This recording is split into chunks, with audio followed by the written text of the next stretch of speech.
Welcome everyone. तो unit 4 का जो टॉपिक नंबर 5 है, creating partnership with community industry forming learning communities, ये जो पूरा टॉपिक है इसको आज हम कवर कर लेंगे। ठीक है, इससे पहले के जो टॉपिक्स हैं वो हम कवर कर चुके हैं। पीडीएफ जो है यूनिट 4 की कंप्लीट ड्राइव में अपलोड हो चुकी हैं। तो स्टार्ट करते हैं आज का लेक्चर। कंसर्न सब टॉपिक्स आज के क्या रहने वाले हैं। सबसे पहले तो हम कम्युनिटी पार्टनरशिप के बारे में बात करेंगे कि ये होता क्या है, इसका कॉन्सेप्ट क्या है। फिर उसके बाद पार्टनरशिप जो है उसको क्रिएट कैसे करना है, और उसके बाद फॉर्मिंग लर्निंग कम्युनिटीज़ का क्या कॉन्सेप्ट है और इसके लिए क्या क्या चीज़ें दी गई हैं, वो सारा डिटेल में डिस्कस करेंगे। तो स्कूल कम्युनिटी की जो पार्टनर है, यानी कौन से स्कूल्स हैं, कौन से अदर इंस्टीट्यूशंस हैं, कौन सी लाइब्रेरीज़ हैं, मतलब क्या क्या संस्थाएं उसके कम्युनिकेशन में हैं। तो स्कूल कम्युनिटी की ये जो पार्टनरशिप है, इस पे किसने एम्फेसाइज किया है? एजुकेशन कमीशन जो 1964-65 की है, national policy of education 1986, NCERT, और इसके अलावा जो डिस्ट्रिक्ट प्राइमरी एजुकेशन प्रोग्राम है, ये भी स्कूल कम्युनिटी के पार्टनरशिप पे एम्फेसाइज करते हैं कि ये पार्टनरशिप जो है होनी चाहिए। ताकि किस लिए होनी चाहिए? ताकि जो टीचिंग लर्निंग प्रोसेस है, जो स्टूडेंट्स की लर्निंग है, वो और बेटर हो सके, सोसाइटी के या जो कम्युनिटी है हमारी, उसके कॉन्टेक्स्ट में हो सके। इसका जो कॉन्सेप्ट है, इसमें कुक एंड कुक की ये डेफिनेशन है। ये कहते हैं, इन्होंने कम्युनिटी को डिफाइन किया है as a configuration of land, people, culture, structured pattern of human relations within geographical area. यानी किसी एक जोग्राफिकल एरिया में, किसी एक प्रॉपर एरिया में जो लोग रहते हैं, वहाँ का कल्चर है और वहाँ के जो भी रिलेशनशिप्स हैं वो आपस में शेयर करते हैं, वो क्या होती है? एक कम्युनिटी। इसलिए जो कम्युनिटी है वो एक ग्रुप ऑफ पीपल, एक ग्रुप है लोगों का जो कॉमन सोशल, इकोनॉमिकल और कल्चरल इंटरेस्ट, मतलब उनके सामाजिक, आर्थिक और सांस्कृतिक जो थॉट्स हैं या फिर उनके जो कॉमन आइडियाज़ हैं, वो एक दूसरे के साथ वो शेयर करते हैं। Purposes, practices, codes, understandings and commitments, और एक दूसरे के साथ वो अपनी अंडरस्टैंडिंग्स को साझा करते हैं और एक दूसरे के साथ अपने आइडियाज़, कॉमन इंटरेस्ट जो है, इनको शेयर करते हैं और एक दूसरे की हेल्प भी करते हैं। ठीक है। जो सोशल कम्युनिटी के मेंबर्स होते हैं, अब चाहे स्कूल है, स्कूल किसी कम्युनिटी में ही आता है, वहाँ पे पेरेंट्स के साथ उसका क्या एसोसिएशन है, जो सोशल ग्रुप्स बने हुए हैं, कोई अदर इंस्टीट्यूशन है कम्युनिटी के अंदर या अदर स्कूल्स हैं, तो उनके साथ जो है ये मेंबर्स एक दूसरे के साथ बाइंड अप होते हैं। ठीक है, एक दूसरे के लिए इनका एक दायित्व होता है जो इन्हें फुलफिल करना होता है। और ये जो ग्रुप्स हैं, ये बाउंड होते हैं किसी, इनकी लैंग्वेज, इनका रिलीजन, इनका स्टेटस, और ये सारी वैल्यूज़ जो हैं इनकी आपस में कॉमन होती है, जो ये शेयर करते हैं।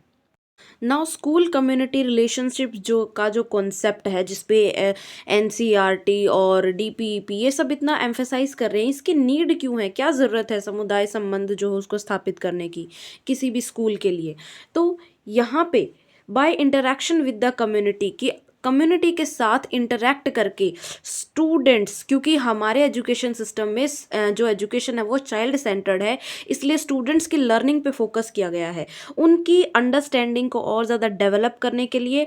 और कम्युनिटी की जो प्रैक्टिसेस है, मतलब जो कम्युनिटी में जो चीज़ें ट्रेंड में है या फिर वो जो काम करती है, उनके लिए एक पॉजिटिव एटीट्यूड, एक सकारात्मक दृष्टिकोण जो है हम डेवलप कर पाएँ। उसके अलावा कम्युनिटी रिसोर्सेज जो हैं, क्या करते हैं? स्टूडेंट्स को फर्स्ट हैंड एक्सपीरियंस जो है प्रोवाइड करते हैं, जिससे उनकी लर्निंग नीड्स फुलफिल होती हैं, उनकी अंडरस्टैंडिंग और बेटर होती है, और वो लाइफ की प्रोसेसेस को और इजीली समझ पाते हैं।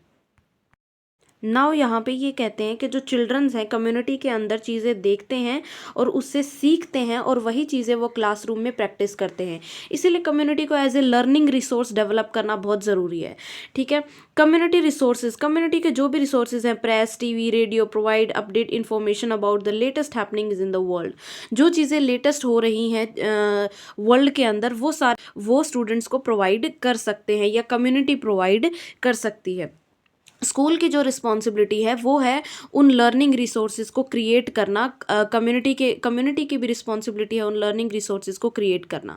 नाउ स्कूल कैसे क्रिएट कर सकता है और कम्युनिटी कैसे क्रिएट कर सकती है, ये टॉपिक हम इससे पहले वाले यूनिट में डीपली पढ़ चुके हैं। नाउ अब जब स्कूल ने कम्युनिटी के साथ जो रिलेशनशिप है वो डेवलप कर लिया है, तो उसको यूटिलाइज कैसे कर सकते हैं हम स्टूडेंट्स के लिए। Expose the students to actual work situation in the community. जो स्टूडेंट्स हैं उनको एक्चुअल वर्क सिचुएशन में डालो, उनको कोई ऐसा प्रोजेक्ट या कोई एक्टिविटी कम्युनिटी से रिलेटेड देनी है जिसमें वो जाएँ, पूछताछ करें, फर्स्ट हैंड एक्सपीरियंस जो है वो गेन करें खुद से काम करके। इससे स्टूडेंट्स के अंदर पॉजिटिव एटीट्यूड डेवलप होता है और कम्युनिटी के साथ उनकी वैल्यूज़ डेवलप होती हैं और वो भी एक पॉजिटिव रिलेशनशिप जो है बना पाते हैं कम्युनिटी के साथ। नाउ थर्ड, अब जो स्टूडेंट्स की जो भी नॉलेज है, जो हम थ्योरेटिकल लर्निंग उन्हें दे रहे हैं, वो अपने रियल लाइफ लर्निंग के एक्सपीरियंस के साथ उसको जोड़ पाएँ। फॉर एग्जांपल कोई भी ऐसा टॉपिक है एनवायरनमेंट से रिलेटेड या मैथमेटिक्स कैलकुलेशन से रिलेटेड, तो आप उनको कोई ऐसा प्रोजेक्ट दे सकते हो कि भाई आपको मार्केट जाना है और ये चीज़ें स्कूल के लिए ख़रीदनी है और देन आपको उसको प्रेजेंट करना है, या एनवायरनमेंट से रिलेटेड कोई इशू है उसके बारे में प्रोजेक्ट दे सकते हैं। तो वो सीधा सीधा स्टूडेंट्स के रियल लाइफ एक्सपीरियंसेस में काउंट होगा। उनकी कौन सी स्किल्स इससे डेवलप होंगी, वो ऑब्जर्वेशन की स्किल, इन्वेस्टिगेशन की स्किल और लर्निंग बाय डूइंग, कि वो खुद से करके सीखें। प्रोजेक्ट जब आपने दिया है तो वो इन्वेस्टिगेट करें, पूछताछ करें, उसके बारे में फाइंड आउट करें और अपनी जो ऑब्जर्वेशन की स्किल है उसको डेवलप करें। कम्युनिकेशन स्किल्स इससे बहुत अच्छी होती हैं स्टूडेंट्स की, जब वो जाएंगे खुद इंटरेक्ट करेंगे कम्युनिटी, उसको हमने एक लर्निंग सोर्स जो है स्टूडेंट्स के लिए बना दिया। दूसरी चीज़ों के साथ कोलैबोरेट कर रहे हैं, हायर एजुकेशन इंस्टीट्यूट्स या अदर जो भी सोशल ग्रुप्स हैं उनके साथ, तो वहाँ पे उनकी कितनी सारी स्किल्स डेवलप हो रही हैं। कोऑपरेशन, एक दूसरे के साथ जब स्टूडेंट्स ग्रुप में जाएंगे तो एक दूसरे के साथ कोऑपरेट करेंगे, अपनी खुद की हेल्प कर पाएंगे, हेल्पिंग अदर्स, दूसरों की हेल्प करेंगे, एडजस्टमेंट, टॉलरेट करना सीखेंगे जब लोगों से बात करेंगे, डेमोक्रेटिक वैल्यूज़ जो है उनके अंदर डेवलप होंगी। तो ये जो सोसाइटी के साथ या कम्युनिटी के साथ कोलाबोरेशन का जो कॉन्सेप्ट है, इससे स्टूडेंट्स की वेरियस स्किल्स जो है डेवलप होंगी other than academics. Academic skills तो उनकी स्कूल में डेवलप होती हैं, लेकिन उसके अलावा कितनी इंपॉर्टेंट स्किल हैं, जैसे दूसरों के साथ इफेक्टिव तरीके से बात करना, है ना, तो ये सारी इससे डेवलप होंगी। इसलिए ये कॉन्सेप्ट बहुत ही इंपॉर्टेंट हो जाता है।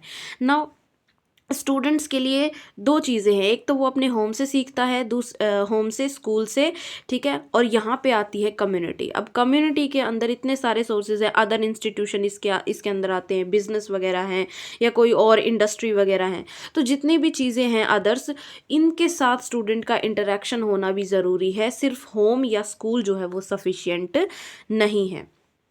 नाउ कम्युनिटी के अंदर जब स्टूडेंट्स को हम लर्निंग रिसोर्सेज प्रोवाइड कर रहे हैं, तो कौन कौन से प्रोजेक्ट्स हैं, नीड्स हैं या लाइफस्टाइल्स हैं जो हम ले सकते हैं। सबसे पहले है पर्सनल विजिट।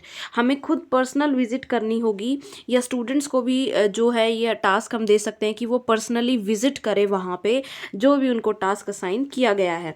कम्युनिटी का जो स्ट्रक्चर है, जिस तरीके से वो बना है, उसको अंडरस्टैंड करना है और इसके लीडर्स कौन कौन से हैं उनको समझना है। Understanding the people of widely varying backgrounds, जो अलग अलग बैकग्राउंड के लोग हैं, जिनका अलग अलग स्टेटस है, क्लास है, ठीक है, उन सबको समझना। कॉर्डियल होम स्कूल रिलेशनशिप, जो स्कूल और घर के जो भी रिलेशनशिप्स हैं उनको समझना। Working in collaboration with other agencies interested in children welfare, जो भी अदर एजेंसीज इंक्लूडेड हैं।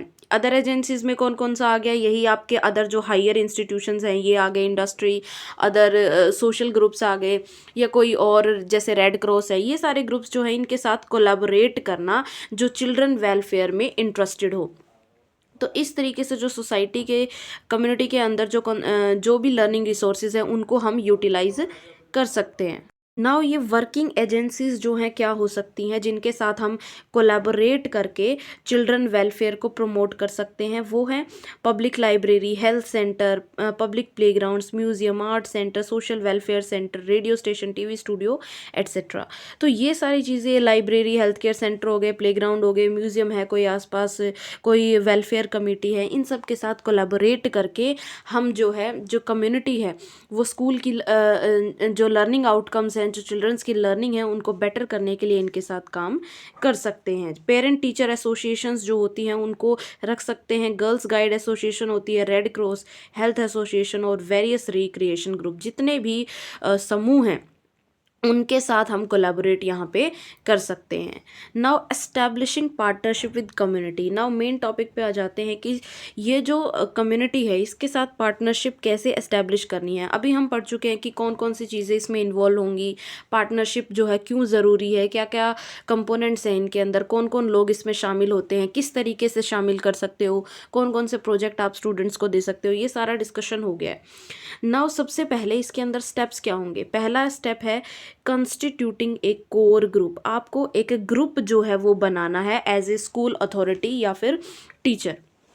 तो आपको सबसे पहले एक ग्रुप बनाना है और इस ग्रुप के अंदर क्या होंगे, parents, some members of PTA, parents teacher association, ठीक है, various NGO, government organisation, business houses, मतलब जिन भी लोगों के साथ आपने कोलैबोरेट किया है, जो भी कम्युनिटी आपने के अंदर जो एजेंसीज है उनको आपने चूज़ किया है, उनके साथ आपको एक ग्रुप बनाना है। जब आप उस ग्रुप को बना लोगे तो फिर उनके साथ आपने एक वर्केबल प्लान जो है वो डिस्कस करना है, किसके लिए, ताकि जो एजुकेशनल पार्टनरशिप है स्कूल और लोकल कम्युनिटी के बीच में, उसको एजुकेशन के पर्पस के लिए यूज़ किया जाए और उस प्लान को सक्सेसफुली इम्प्लीमेंट करके स्टूडेंट्स के लिए लर्निंग रिसोर्सेज जो हैं वो क्रिएट की जाए। तो सबसे पहले क्या करना है, पार्टनरशिप करने के लिए कम्युनिटी के साथ कैसे करें, उनके साथ एक ग्रुप बनाइए, उनके साथ बातचीत कीजिए और अपना जो प्लान है, जो अपने आइडियाज़ हैं, आप उनके साथ क्या करेंगे, शेयर करेंगे। ठीक है, यहाँ पे प्लान करना, मॉनिटरिंग, उसको मॉनिटर करना, रिपोर्ट करना और मेकिंग मॉडिफिकेशन, क्या क्या चीज़ें उसके अंदर चेंज करनी है, उनका फॉलोअप कैसे लगाना है, इवेलुएट कैसे करोगे, मतलब कैसे आप उसका मूल्यांकन करोगे कि जो आपने प्लान किया है वो सही किया है, गैदरिंग फीडबैक और उससे रिलेटेड फीडबैक कि कितना अफेक्टिव रहा वो, स्टूडेंट्स की लर्निंग पे उसका क्या अफेक्ट पड़ा।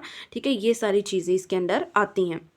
नाउ स्कूल कम्युनिटी पार्टनरशिप जो है ये कैसे should be considered as an ongoing activity rather than a one time event, कि ऐसा नहीं होना चाहिए कि जो आपने पार्टनरशिप बनाई है वो एक ही बार की बातचीत के बाद ख़त्म हो जाए। ये एक ओन गोइंग एक्टिविटी रहनी चाहिए, मतलब ये कंटिन्यूसली लगातार जो है चलती रहनी चाहिए। नाउ स्कूल रेडीनेस, दूसरा स्टेप है, आता है इसके अंदर स्कूल रेडीनेस, कि स्कूल को जो है रेडी रहना है, कोई भी एक्शन अगर आपको लेना है, कोई इनिशिएटिव लेना है, कभी भी कोई ऐसा जो है मौका मिलता है जहाँ पे हम स्टूडेंट्स को बेटर लर्निंग दे पाएँ या उनको कोई ऐसी चीज़ दे पाएँ, तो वहाँ पे हमें बिल्कुल रेडी रहना है अपने प्लान्स को एग्जीक्यूट करने के लिए। जो भी हमने पार्टनरशिप बनाई है, जैसे आप यही लगा लो कि जो इंस्टीट्यूशंस हैं उनमें जब इंटर्नशिप वगैरह के लिए भेजा जाता है तो अदर इंस्टीट्यूशंस में ही भेजा जाता है, स्कूल्स में भेजा जाता है, तो वो एक तरह की क्या है, वहाँ पे पार्टनरशिप है, वो कम्युनिटी के साथ कोलाबोरेशन है, पार्टनरशिप है। नाउ यहाँ पे फर्स्ट स्टेप ये कहता है कि सबसे पहले तो हमें ये आइडेंटिफाई करना है या अडॉप्ट करना है लोकेलिटी या subgroup of community with which the school wants to work, कि वो कम्युनिटी या वो एक ग्रुप जो है आप उसको आइडेंटिफाई कीजिए जिसके साथ आप काम करना चाहते हैं। उसके बाद आपको कुछ ऐसे task, a few task areas जो हैं आपको सेलेक्ट करने हैं, किस लिए, ताकि ऐसा नहीं हो सकता कि भाई हर एरिया में आप एक कम्युनिटी के साथ वर्क कर पाओ। ठीक है, तो आपको टास्क असाइन कर सकते हैं कि हाँ इस ग्रुप के साथ हमें ये काम करना है, ये दूसरा ग्रुप है इसके साथ ये काम करना है, ये टास्क, फॉर एग्जांपल लाइब्रेरी है या म्यूजियम है, वहाँ पे एक ही टास्क हो सकता है। ठीक है, कि स्टूडेंट्स को जो है म्यूजियम में जो भी चीज़ें हैं उनसे रिलेटेड इन्फॉर्मेशन देना। अगर हम उन्हें प्रोजेक्ट वगैरह कोई और चीज़ दे रहे हैं तो वो अदर ग्रुप में आएगा। ठीक है, तो ये दूसरा स्टेप हो गया। थर्ड है development of need based programmes, जो भी स्टूडेंट्स की लर्निंग नीड्स हैं उससे रिलेटेड प्रोग्राम्स जो है आपको बनाने हैं और उससे रिलेटेड नेसेसरी रिसोर्सेज यानी जो संसाधन है वो आपको उपलब्ध कराने। Now when you are interacting, जब आप इंटरैक्ट कर रहे हो वहाँ पे कम्युनिटी के साथ या किसी भी सोशल ग्रुप के साथ, तो वो मल्टी डायरेक्शनल होना चाहिए, किसी एक दिशा में बातचीत नहीं होनी चाहिए, अलग अलग एस्पेक्ट्स को लेकर जो है डिस्कशन या बातचीत जो है वो होनी चाहिए। ग्रुप वर्क है उसको हायर प्रायोरिटी देनी है देन इंडिविजुअल वर्क, कि हम ग्रुप में काम कर पाएँ, यही तो कम्युनिटी है कि ग्रुप में लोग जब मिल के काम करते हैं। नाउ सिक्स्थ पॉइंट है यहाँ पे कि जो कम्युनिटी है उसको हमें गाइड करना है कि उसकी नीड्स क्या क्या हैं, वो स्कूल से क्या एक्सपेक्ट करते हैं टू टीच देयर चिल्ड्रन कि उनके स्टूडेंट्स जो हैं उनको किस तरीके की शिक्षा मिले, वो क्या एक्सपेक्ट करते हैं, and also in developing an action plan to achieve the same. और इस चीज़ में भी हेल्प करना है जो कम्युनिटी है उसको, कि कोई जो प्लान हम प्रिपेयर कर रहे हैं उसमें अपने सजेशंस वो दें कि उसको हम और किस तरीके से डेवलप कर सकते हैं और उसको अचीव कैसे कर सकते हैं। उसके बाद सेवन्थ स्टेप इसमें है कि आपको रिसोर्सेज जो हैं कम्युनिटी के अंदर जो भी संसाधन उपलब्ध हैं उनको पहचानना है, communicative effectively with parents and other members. जो पेरेंट्स हैं और जो दूसरे मेंबर्स हैं सोसाइटी के, उनके साथ अफेक्टिवली कम्युनिकेट करना है और उनको हमें गाइड करना है कि किस तरीके से वो चिल्ड्रन जो हैं उनकी हेल्प कर सकते हैं, और कम्युनिटी में टीचिंग लर्निंग सोर्सेज जो हैं उनको बेस्ट यूटिलाइज कर सकते हैं चिल्ड्रन की लर्निंग के लिए। नाउ जो नाइन्थ स्टेप है वो कहता है कि जो स्टूडेंट्स हैं उनकी इंटरव्यू स्किल्स को डेवलप करना है, उनकी इंटरेक्शन स्किल्स जो हैं, एक दूसरे से बातचीत करने का जो कौशल है उसको विकसित करना है, ताकि वो फॉर्मल एजुकेशन जो है, फॉर्मल और इनफॉर्मल दोनों तरीके से ही अपनी शिक्षा जो है वो ग्रहण कर पाएँ। 10th स्टेप में है कि आपको फॉलो अप करना है फ्रैंक डिस्कशन। स्टूडेंट्स और जो कलीग्स हैं उनके साथ फ्रैंक डिस्कशन करना है, बातचीत करनी है उनके अनुभवों के बारे में कि उनका अनुभव क्या रहा, ताकि हमें उनके जो पॉइंट्स हैं उससे रिलेटेड वो पता चल सके। Phase based and periodic evaluation of programme. Evaluation जो है बहुत ही इंपॉर्टेंट स्टेप है, इसलिए एंड में हमें क्या करना है, इवेलुएट भी करना है कि जो भी प्रोग्राम हमने ये किया या जो भी टास्क हमने अकम्प्लिश किया उसकी आउटपुट जो है वो क्या रही। Now forming learning communities. ये जो लर्निंग कम्युनिटीज़ का कॉन्सेप्ट है कि इसको बनाना कैसे है, शिक्षण समुदायों का निर्माण कैसे करना है। अब इससे पहले हमने पढ़ा कि जो कम्युनिटी है उसके साथ पार्टनरशिप कैसे बनानी है। देखो कम्युनिटी में सारी चीज़ें आती हैं, स्कूल है आपका सबसे पहले, उसके बाद होम, उसके बाद अदर इंस्टीट्यूशंस, हायर इंस्टीट्यूशंस या अदर जो भी एजेंसीज़ हैं उसके अंदर, ठीक है, ये सारी क्या होती है, कम्युनिटी। लेकिन अब हम यहाँ पे बात कर रहे हैं लर्निंग कम्युनिटी की। लर्निंग कम्युनिटी क्या है और उसको कैसे फॉर्म करना है। तो सबसे पहले एक लर्निंग कम्युनिटी होती है, उसके अंदर ये एक तरीके का ग्रुप होता है जिसमें each and every individual is an expert. यहाँ पे एक्सपर्ट्स जो होते हैं वो होते हैं इसका पार्ट। जैसे कोई ऐसा इंस्टीट्यूशन है या रेड क्रॉस सोसाइटी है या और कोई संस्था है, वो एक लर्निंग कम्युनिटी के रूप में आप देख सकते हो, ठीक है। तो ये स्टेटमेंट है ब्राउन एंड कैंपियन की। ये कहते हैं कि लर्निंग कम्युनिटी जो है इसके अंदर जो हर एक इंडिविजुअल है वो एक एक्सपर्ट है, जो रिस्पॉन्सिबल फॉर शेयरिंग हिज और हर एक्सपर्टाइज। जो अपने जिस फील्ड में उसका एक्सपर्टेशन है, जिस फील्ड में वो एक्सपर्ट है, वो अपने एक्सपीरियंसेस जो है उनको शेयर करने के लिए रेडी रहे, और वो अपनी लर्निंग का खुद डिज़ाइनर हो, कि उन्होंने जो लर्निंग है वो खुद अपनी कंस्ट्रक्ट की है और वो अपनी लर्निंग या अपने एक्सपीरियंसेस जो हैं शेयर करने के लिए रेडी हों स्कूल के साथ।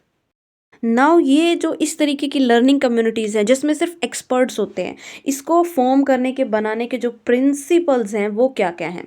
देखो अब इसके प्रिंसिपल्स दिए गए हैं, यहाँ पे दिए गए, expertise is distributed across and among members of the community.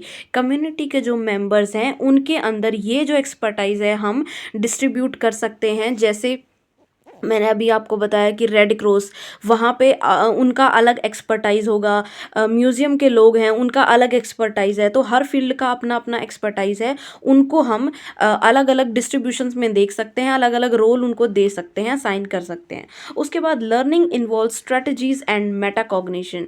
जो लर्निंग नीड्स हैं स्टूडेंट्स की, उनको फुलफिल करने के लिए हमें स्ट्रेटजीज जो हैं उनकी ज़रूरत पड़ती है। There exist multiple zone of proximal development. इसके प्रिंसिपल में नेक्स्ट चीज़ फॉर्मिंग लर्निंग कम्युनिटीज़ में हमें ये ध्यान रखनी है कि जो प्रॉक्सिमल डेवलपमेंट है उसकी अलग अलग जोन्स हैं, ठीक है। किसी एक फील्ड के अंदर डेवलपमेंट नहीं होता। अब नाउ फील्ड्स ऑफ डेवलपमेंट बहुत अलग अलग क्राइटेरिया है ना। कहीं सोशल डेवलपमेंट है, मॉरल डेवलपमेंट है, एजुकेशन से रिलेटेड कॉग्निटिव डेवलपमेंट है, ये सारी चीज़ें हैं। तो ये अलग अलग जोन्स होती हैं, तो उसके हिसाब से ये चीज़ हमें ध्यान रखनी है जब भी हम एक लर्निंग कम्युनिटी को फॉर्म कर रहे हैं। नाउ नेक्स्ट जो प्रिंसिपल है वो कहता है कि जो भी मेंबर्स हैं कम्युनिटी के जिन्होंने लर्निंग कम्युनिटी फॉर्म की है, तो वो आपस में शेयर्ड डिस्कोर्स एंड नेगोशिएशन, उनके बीच एक साझा तरीके की बातचीत और मीनिंग जो है वो होना चाहिए। ठीक है, डिफरेंसेस आर एम्ब्रेस, जो भी डिफरेंसेस हैं चाहे थॉट्स में है, जो भी फ़र्क पड़ रहा है ना, उनको हमें एम्ब्रेस करना है, मतलब उनको अपनाना है और उनको टारगेट करके उनके लिए एक सॉल्यूशन जो है वो फाइंड आउट करना है। There are multiple entry points and pathways to participation, इसमें पार्टिसिपेट करने के बहुत सारे जो एंट्री पॉइंट्स है वो हैं और अलग अलग तरीक़ों से इनमें अपनी भागीदारी दी जा सकती है। जैसे कम्युनिटी के अंदर लाइब्रेरी है वो अपने तरीके से कंट्रीब्यूशन दे सकती है, म्यूज़ियम है उसका अपना कंट्रीब्यूशन हो सकता है, अदर हायर इंस्टीट्यूशंस हैं या एजुकेशन सेंटर्स हैं या कोचिंग इंस्टीट्यूट्स हैं वो अपनी तरीके से इनपुट जो है उसके अंदर दे सकते हैं। तो सबका लेकिन इन सबका लर्निंग के लिए एक जो है सेम मीनिंग होना चाहिए और अपने उनके जो डिफरेंसेस हैं उनको सॉर्ट आउट करके स्टूडेंट्स को अलग अलग तरीक़ों से लर्निंग पाथवेज जो है वो प्रोवाइड किए जाने चाहिए।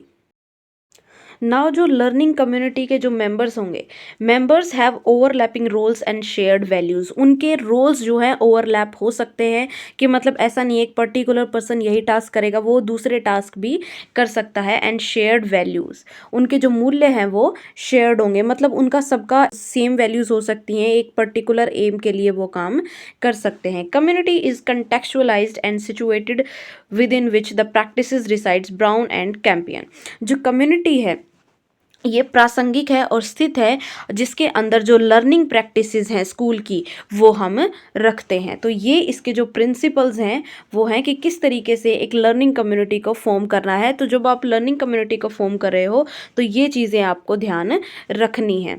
इसके बाद बेल्जिक एंड कॉलिंस जो है 1999, इन्होंने अपने अलग जो प्रिंसिपल्स हैं वो दिए हैं 1999 में।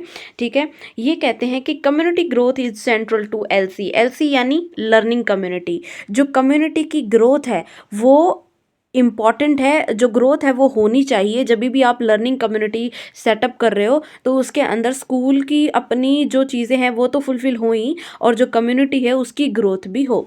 Learning communities have emergent and collective goals, ये जो कम्युनिटी आपने सेटअप की है या आप सेटअप करने वाले हो उनके जो गोल्स हैं वो एक ही डायरेक्शन में होने चाहिए। गोल्स आर आर्टिकुलेटेड, आर्टिकुलेटेड यानी जो आपके गोल्स हैं वो बिल्कुल क्लियर होने चाहिए, सबको समझ में आने चाहिए और सबको पता चल जाना चाहिए कि ये जो गोल है ये गोल है पर्टिकुलर और इसको इस टाइम तक हमें अचीव करना है और ये हमारा इनपुट रहने वाला है इसमें।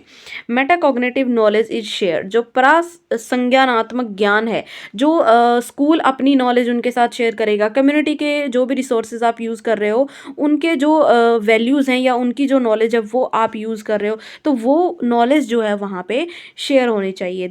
There is an appreciation for diverse opinions, अब हर किसी का अपना अलग अलग ओपिनियन होता है तो वैसे ही हो सकता है कि जो भी सोशल ग्रुप आपने जिनके साथ कोलैबोरेट किया है उनके अपने अपने ओपिनियंस हों, तो उनके साथ एप्रिशिएशन होना बहुत ज़रूरी है, आपको उनका ओपिनियन सुनना है और उस पर रिलाई भी करना है। Now learning community members exhibit respect for others, ये जो कम्युनिटी के मेंबर्स होंगे ये एक दूसरे के लिए रिस्पेक्टफुल रहेंगे, एक दूसरे से तमीज़ से बात करेंगे, आपस में अच्छे से कोऑर्डिनेशन बना के रखेंगे, तभी जो है कोई भी टास्क अकम्प्लिश हो पाएगा अच्छे से। There is an acceptance of failure as growth, जब भी हम ग्रोथ कर रहे हैं या कोई आइडिया जो है हम लगा रहे हैं नई चीज़ों को अचीव करने के लिए तो फेल्योर को एक्सेप्ट करने के लिए हमेशा रेडी रहना है कि ये जो प्लान हमने बनाया है हो सकता है ये फेल हो जाए और उसके लिए बैकअप भी रखना होता है। Individual contributions build on other LC members contribution, जो आप है अपना व्यक्तिगत जो कंट्रीब्यूशन दे सकते हो वो भी आपको देना है और अदर्स जो मेंबर हैं वो भी अपना कंट्रीब्यूशन तो देते ही हैं। Topics are sufficiently in depth, जो भी विषय है उसको पर्याप्त गहराई में आपको डिस्कशन करना है। जैसे मान लो कोई भी स्टूडेंट्स की लर्निंग से रिलेटेड है कि आप स्टूडेंट्स के अंदर मोरल वैल्यूज़ जो है वो अकम्प्लिश करना चाहते हो तो उसको इन डेप्थ जो है आपको समझाना पड़ेगा कम्युनिटी को, या उस तरीके से चीज़ें जो प्लान है आपको रेडी करना पड़ेगा। एक्सपर्टाइज इज डिस्ट्रीब्यूटेड, ना वो जो भी है टॉपिक उससे रिलेटेड एक्सपर्टाइज आपको ढूंढना है कि एक्सपर्ट लोग जो हैं उसके अंदर उनको ढूंढना है और उनमें वो जो रिस्पॉन्सिबिलिटी है आपको बांटनी है, वितरित करनी है। There are multiple pathways to participation. Participate करने के अलग अलग पाथवे हैं, अलग अलग तरीकों से जो है आप अपनी भागीदारी दे सकते हो। Ideas and products are constructed through negotiation. विचार और उत्पादों का निर्माण बातचीत के माध्यम से किया जाता है। कि मतलब जब आपके जो थॉट्स हैं, जो आइडियाज़ हैं, वो आप अपने उन्हें बताओ और उनके लिए क्या क्या चीज़ें आप यूज़ कर सकते हो, कौन कौन से लर्निंग रिसोर्सेज अवेलेबल हैं हमारी कम्युनिटी के अंदर, टीवी है या अदर कोई प्रोजेक्ट वगैरह आप दे सकते हो, अदर जितने भी रिसोर्सेज है वो हम किस तरीके से यूज़ कर सकते हैं। तो यहाँ पे इन सारी चीज़ों का ध्यान रखना है, ये प्रिंसिपल्स हैं, ठीक है। तो यहाँ पे हमारा जो टॉपिक है यूनिट 4 का ये भी ख़त्म होता है। तो पेडागोजी के नोट्स के लिए आप चेक कर सकते हो। जल्दी ही यूनिट 5 जो है हम उसको स्टार्ट करने वाले हैं। ये जो टॉपिक है ये कम्प्लीटली कवर हो चुका है, यूनिट 4 कंप्लीटेड। ये टेलीग्राम चैनल है, आप इसको ज्वाइन कर सकते हो नई वीडियो की अपडेट के लिए। नोट्स की PDF, नोट्स नहीं, ये जो पेडागोजी की वीडियोज़ हैं इन्हीं की PDF है ये। अगर आपको चाहिए तो इस नंबर पर मैसेज करके आप इन्फॉर्मेशन ले सकते हो। तो have a good day guys and all the best for your preparation.